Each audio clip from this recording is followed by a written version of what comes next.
सत्संग से सोधी आवे, नहीं जीव 84 में जावे। सत्संग से सोधी आवे, नहीं जीव 84 में जावे। अब बेटो द्वेष और राग,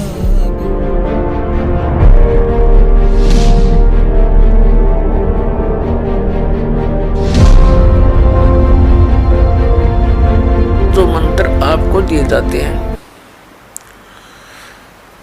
ये आपको यहाँ प्रयोग नहीं करने चाहिए थे। आपने इनकी कमाई को संग्रहित करना है, सुरक्षित रखना है। किसी को आशीर्वाद नहीं देना, किसी को कोई दुआ या बद्दुआ नहीं देना। बद्दुआ दोगे तो भी आपकी पुण्य अक्षीण होंगे, और किसी को आशीर्वाद दोगे तो भी आपके भक्ति कमाई समाप्त होगी, खर्च होगी।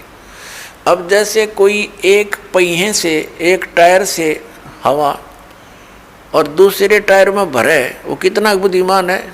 दोनों कंडम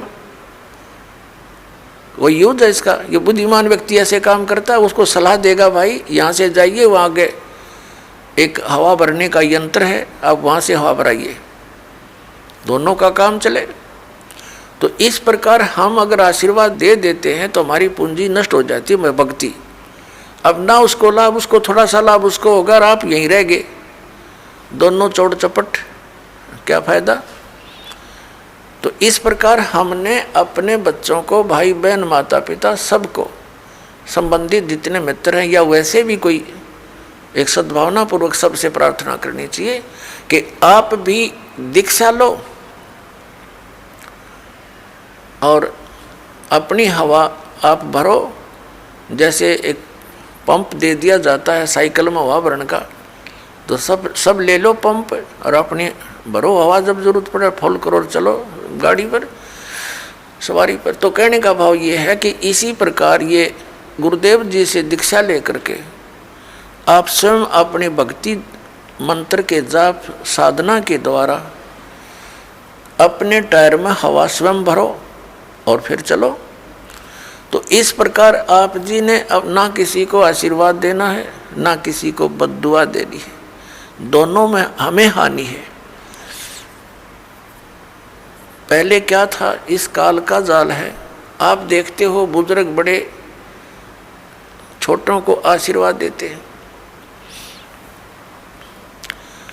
और बड़े उनके चरण छूते हैं, क्योंकि पहले जो एक आपने देखा होगा एक पाग सिस्टम है। पाग जैसे पिता की मृत्यु के उपरांत बड़े पुत्र को एक पाग बांधी जाती थी, पगड़ी, और फिर वो पिता वाले कर्म वो करता था। आप पिछला इतिहास देखिएगा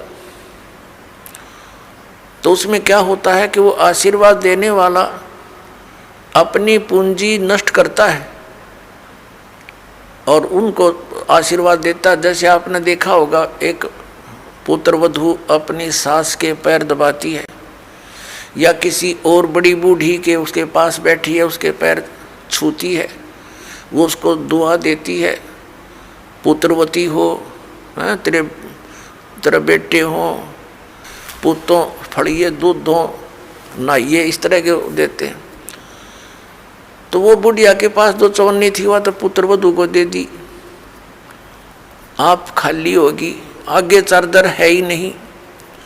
तो इस प्रकार हमने अपनी इस भक्ति को बर्बाद नहीं करना है, ना किसी पुत्र वधू को आशीर्वाद देना है। पुत्र वधू को भी परमात्मा से जोड़ दे, बेटी अपनी कमाई कर और तेरा भी कल्याण हमारा भी कल्याण होगा। अपने आत्माओं, परमात्मा कहते हैं मेर तेर की जेवड़ी युबड़ बंदा संसार, एक कबीरा ना बंदा जो है नाम आधार। जिसने नाम प्राप्त हो गया, परमात्मा को आधार मानकर चल रहा है, वो इस संसार की मेर तेर की जेवड़ी में बंधा नहीं गा। अब हमने देखी है बुढ़िया किस प्रकार आशीर्वाद देती है। जब पुत्र वधू का उसकी अच्छा मेल सा है तब तो आशीर्वाद दे रही है, तेरे भाई जियो, तेरे भतीजे जियो, और तू बूढ़ सुहागन हो। बूढ़ सुहागन माने मरा इतना तेरा पति नहीं मरा, वृद्धावस्था तक सुहागन बनी रहे।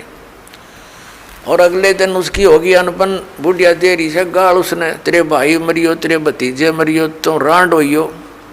बताओ, वो दूना टोटा कर लिया उसने। पहले तो आशीर्वाद देकर खोई, फिर उसने बददुआ देकर भक्ति खोई।